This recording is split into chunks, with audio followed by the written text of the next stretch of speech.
Hello, you are listening Radio MITWSIndia.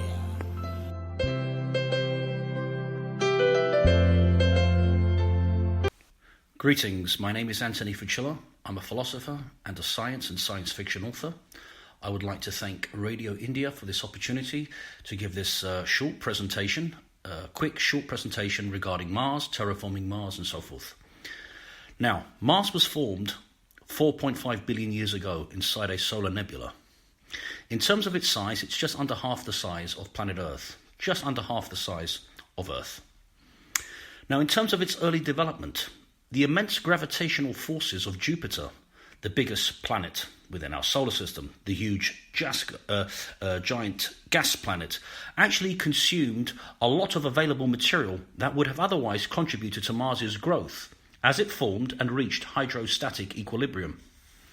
So the gravitational forces, the enormous gravitational forces of Jupiter actually consumed enormous amounts of raw material that would have actually contributed to Mars's growth and development.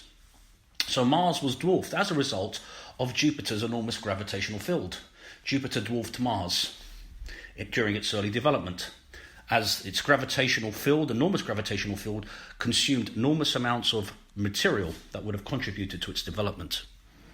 In fact, the asteroid belt is nothing but the remnants of a planet that could have formed, but was not able to form as a result of Jupiter's enormous gravitational field. Jupiter's enormous gravitational field prevented a planet from forming, and so the asteroid belt is nothing but the remnants of a planet that could have been. But obviously all we have now is the remnants of which is known as the asteroid belt. So, now, interestingly, the distance between Earth and Mars is variable due to their elliptical orbits around the Sun. So, at their closest points, they're separated by a distance of 57 million kilometers, and at their furthest point, they're separated by a distance of 401 million kilometers. In terms of Mars's atmospheric composition, while it's 95% carbon dioxide, 3% nitrogen, 1.6% argon, with minimal traces of water and oxygen.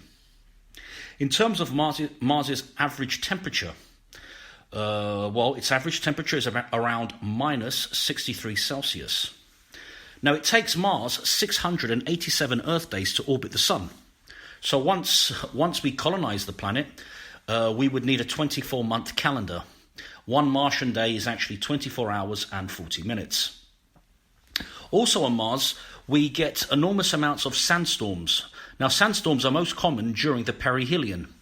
The perihelion basically means when Mars is at its closest point to the Sun. So when Mars is at its closest point to the Sun, you tend to get a lot of sandstorms. Now, we also know that at one time there were huge oceans on Mars. We know that there were huge oceans on Mars. So obviously the water must be beneath its surface. This is at least what we are led to believe.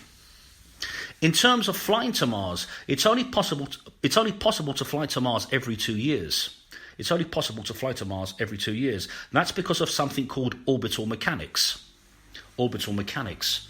Now, in terms of farming on the Martian planet, well, the soil on Mars is fertile. Mars has all the essential ingredients that plants need to grow. These are nitrates, ammonia, and so forth. In fact, its atmosphere and soil contain many of the main elements crucial to life. Now, in terms of actually producing electricity on Mars, well, this can be done via electrolysis. Electrolysis is basically this: water solution, DC current passes through a water solution. You separate hydrogen atoms from oxygen atoms. You store the hydrogen. You pump hydrogen into a fuel cell, recombined with oxygen. You generate electricity. So this is one way that we can actually generate electricity on Mars through electrolysis. Now, in terms of terraforming the planet, it all comes down to this: thickening the atmosphere, thickening the Martian atmosphere, warming the planet and creating a greenhouse effect, and allowing water to exist on the surface in liquid form. So terraforming the planet is all to do with basically thickening the atmosphere, thickening the Martian atmosphere, heating the planet, creating a greenhouse effect, and allowing the water to exist on the surface in liquid form. Now, greater sunlight absorption is key in terraforming the planet, heating the planet and releasing CO2 into the atmosphere to create a greenhouse effect. And over time, you create an Earth-like atmosphere suitable for human existence.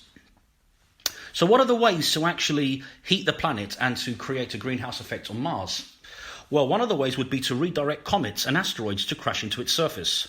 This would release enormous amounts of gas, CO2, into the atmosphere. It would also create enormous amounts of heat. So this is actually a very, very important point. Redirecting comets and asteroids to crash into its surface, as I said, would release enormous amounts of gas and create enormous amounts of heat.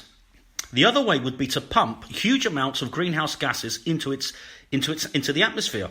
To pump huge amounts of greenhouse gases into the atmosphere will thicken the atmosphere over time. So in other words, importing hydrocarbons. Ammonia is a very strong greenhouse gas. In fact, methane is another very strong greenhouse gas. So by pumping enormous amounts of greenhouse gases into its atmosphere, you will over time thicken the atmosphere. And as I said, importation of hydrocarbons is actually essential for this. And ammonia and methane are two of the strongest greenhouse gases. Now also, introduction of algae. Algae actually breaks down carbon dioxide to make oxygen.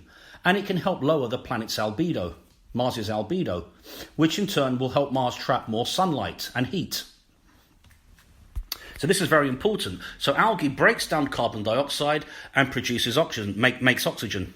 And it also absorbs enormous amounts of sunlight, so you reduce the planet's albedo. So it's very, very important. Very important. In terms of the other process would be to use orbital mirrors. Orbital mirrors maximize sunlight absorption. Orbital mirrors maximize sunlight absorption, reducing the planet's albedo. Albedo means the amount of sunlight that is reflected back out into space. So with orbital mirrors, you maximize sunlight absorption, you heat the planet, you heat the surface, you melt the ice caps, rivers and lakes are formed, CO2 is released into the atmosphere, and this whole greenhouse effect cycle begins, and you thicken the atmosphere. So orbital mirrors maximize sunlight absorption, heating the surface, melting the ice caps, rivers and lakes are formed, you release CO2 into the atmosphere, and you initiate this greenhouse effect, and you thicken the atmosphere over time by maximizing sunlight absorption.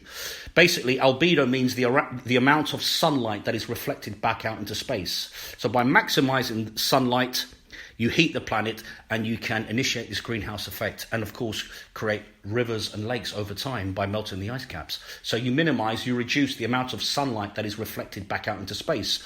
Every astronomical body has an albedo reading. Earth is 0.39 and so forth. So maximizing sunlight absorption is essential with terraforming Mars, and orbital mirrors can do this very, very well. Now, in terms of the problems that may arise, well, Mars lacks a magnetosphere.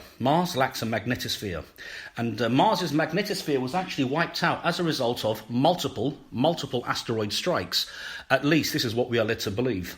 Mars's atmosphere was wiped out as a result of multiple asteroid strikes, probably around 20 asteroid strikes within a very short time, incidentally, would have actually wiped out Mars's magnetosphere. So basically, Mars does not have a magnetic field. It lacks a magnetosphere, which means the planet is bombarded with cosmic radiation from pulsars, neutron stars, and supernova. We're talking about ultraviolet light, gamma rays, highly energetic particles, which are very dangerous and very, very dangerous to human beings, being subjected to that enormous amount of cosmic radiation on the planet. So this is actually a very big problem. Mars lacks a magnetosphere, which means that humans on Mars will be bombarded with cosmic radiation, which has serious consequences, health consequences like cancer and so forth. So this is a very, very big problem. One of the ways to override this would be to have the early colonists living in shielded habitats, domes, that actually that will protect them from the radiation. Now, these domes would have to be built from special alloys that are able to repel cosmic radiation. So, yes, this is one way forward, that we could actually bypass this problem to a certain degree, to actually have domes built from special alloys that repel deadly cosmic radiation. So once housed within these domes, within these habitats, we're safe. But obviously, once exposed to the landscape, then obviously we still have the problem. One of the ways as well to help override this would be to have robots actually AI working on the red planet for humans in terms of actually building and working towards the whole process of colonizing. So that could limit our time exposed to actually the radiation. And the safest place for a human would be actually within the domes that have the capacity to actually repel deadly cosmic radiation. Also, the lack of a magnetosphere could pose problems in retaining an atmosphere. In time, solar winds could tear away the atmosphere. Solar winds, radiation from the sun, could tear away at the atmosphere we produce on Mars. In fact, Mars's upper atmosphere and ionosphere is constantly bombarded with solar winds eating away at the upper atmosphere of Mars. So once we create an atmosphere on Mars, we could have the same problem, solar winds eating away at the atmosphere.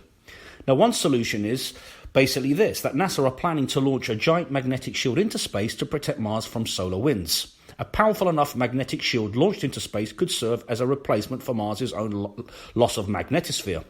The giant magnetic shield would protect Mars and would eliminate many of the solar wind erosion processes that occur within the planet's ionosphere and upper atmosphere, and obviously once we've terraformed the planet, would protect the atmosphere that we've produced, and also help nullify some cosmic radiation. So that's a very important point to make. Now, another problem is Mars's gravitational field is very, very weak.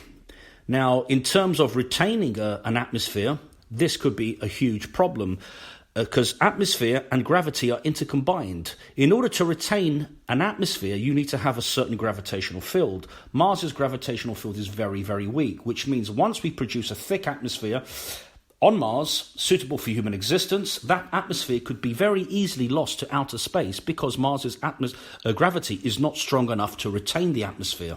Because as I've mentioned, Mars is, in terms of mass, is just under half the size of planet Earth. So its gravitational field is very weak. So once we create an Earth-like atmosphere on Mars, suitable for human existence, so this atmosphere could be very easily lost to outer space because its gravitational field is not strong enough to retain an atmosphere. So what do? Well, one of the ways is to retain an atmosphere would be to keep the atmosphere very, very warm and replenish the atmosphere and keep the atmosphere very, very warm. And this can be done as through orbital mirrors and so forth. So that's the key in retaining an atmosphere. The atmosphere needs to be kept very, very warm. Otherwise, you will lose the atmosphere to outer space over time because Mars's gravitational field is not strong enough to retain an atmosphere. Also, the weak gravity means that humans will suffer all sorts of health effects, adapting to a much weaker gravitational field. Neurologically speaking, just the whole biochemistry of the body, human body, will go under enormous changes, being subjected to a much weaker gravitational field. Within the mind, within the actual complexity of the system itself, a human being will go through many adverse effects, being subjected to a much weaker gravitational field. So this needs to be looked at. Over time, obviously, humans will adapt. But this is a problem. Obviously, one of the ways to bypass this is once we've built the indoor world, once we've built domes on Mars, through a centrifugal force, we can simulate Earth-like gravity. So this is one way to actually bypass this problem. Once we've built structures on Mars, the indoor world, domes on Mars, that incidentally are built from special alloys that are able to repel deadly cosmic radiation, through a centrifugal force, you can simulate an Earth-like gravity. So that is one way to help bypass, obviously, the problem. Now here I just want to mention a very deep philosophical question. Human or Martian? Will humans born on Mars be classified human or Martians, despite the biological and neurological essentials that make man? Over time, mankind will change, evolve. Biological and psychological changes are bound to take place. Neurological changes are certain to take place. So I think the biggest metaphysical question is, will the humans that are born on Mars be considered human? Will mankind lose its identity over time? Remember, we become our environment. Our environment shapes us. Organism and environment change together. So I guess it all comes down to what does it mean to be human? Will a human born on Mars no longer be classified human because he's born on an alien planet? An interesting thought. Now, in terms of future missions, or should we say in terms of the future mission to Mars, well, it will be something like this. When the ship arrives, it will orbit around the red planet. The ship will hit Mars's thin, high atmosphere at 40,000 kilometers an hour. The ship will have to move through the thin air at a speed and height calculated to put them into what is known as transitional flow. Transitional flow is a state between free molecular flow and continuum flow. Then once the ship hops out of the Martian atmosphere, the ship will slow down by approximately 19,000 kilometers per hour. Now, in terms of the descent vehicle, the landing vehicle, right, well, the first part is to descend from the mother spacecraft, naturally, the main ship. In order for